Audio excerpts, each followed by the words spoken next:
Boom.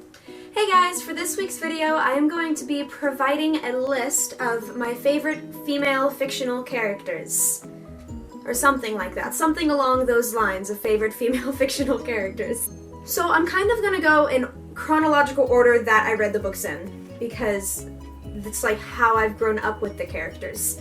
So the first character that I'm going to choose is Maximum Ride from the Maximum Ride series. I'm probably leaning more towards like the earlier books of Maximum Ride and like the Fugitives trilogy portion of the series, because one, she chose her own name and it was Maximum Ride, and I don't know how much cooler you get than that. And she's part bird and she can fly, and she's like 14 years old and raising a flock of children. So when I read the book when I was younger, I looked up to her a lot. Not that I wanted to raise anyone at 14 years old, but she was still an inspiration for how strong and dedicated she was. So, Maximum Ride. Second, I am going to choose Annabeth Chase from the Percy Jackson series and the Heroes of Olympus series. I chose the Mark of Athena because it's kind of all about Annabeth being her incredible self, and she just goes off on this own adventure by herself and saves the day because she's Annabeth Chase. I love Annabess ever since I started reading the series when I was like 10 years old probably, although she's still in books now, you just really can't get enough of her. Wise girl. Annabeth Chase. I kind of got off my chronological list here, so I guess I'm not going chronological anymore. But third, I'm going to choose Joanna from Salt to the Sea.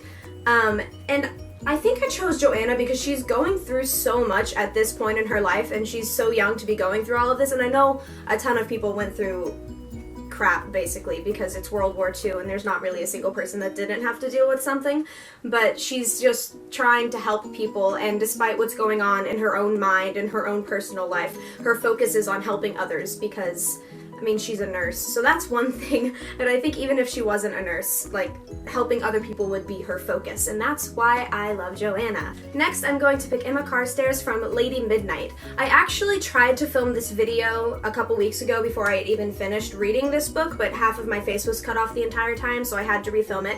But as of now, I have finished reading the book, and I absolutely adore Emma Carstairs, because she was called this, like, second best shadow hunter, second to Jace Wayland, which just is incredible in itself, and she is just a warrior, emotionally and physically. Like, she can beat your butt, but she can also keep on going throughout her day even if she's had a crappy one, and I love that she's just so dedicated and motivated to get what she needs to get done no matter what anybody else says. And also, she's hilarious, and her sarcastic wit is possibly one of the best things in this entire book, and I love her for it.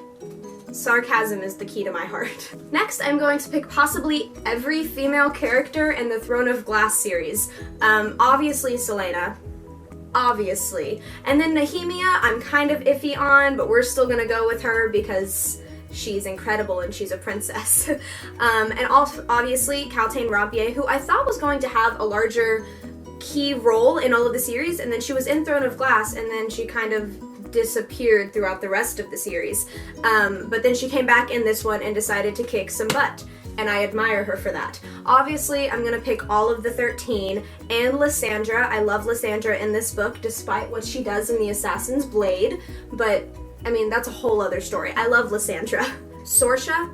I love Sorsha. She's a healer, and she just has a calm heart, and she just wants to help people, kind of similar to Joanna in that sense. She just wants to help others, and she's been through a lot, but she still focuses on how others are feeling. My favorite character in the entire Throne of Glass series is Manon Blackbeak, even though she only showed up in Heir of Fire.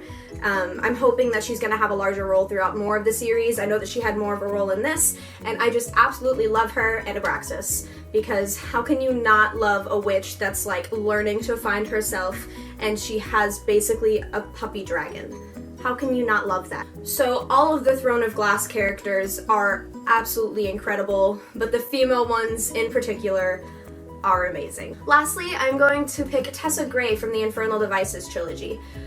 It's possible that I connect to Tessa Gray more than any other book character to ever be written, That may be a large statement. It may or may not be true. I'm not really sure. I love Tessa because, one, she loves books, and that's a pretty obvious great quality about her. Two, she knows that she's not a trained warrior, and every situation that the Shadowhunters jump into, she's just like, yeah, I'm gonna go ahead and do that too. And I don't know how you can't not love that kind of ambition and determination, I guess, in someone that is jumping into literally a life or death situation. And she just does it anyways, especially because she's doing it to help the people that she loves. And she's great for it, and I love her. I feel like there's a pretty common trend of the strong female character in this list. So let me know some of your favorite female book characters, and if it's any book series that I haven't read with a strong female character, go ahead and let me know, and I will add that to my never-ending TBR list. Thank you for watching. So, all of the female characters in Throne of Grass? Throne of Grass. Yep, someone write it.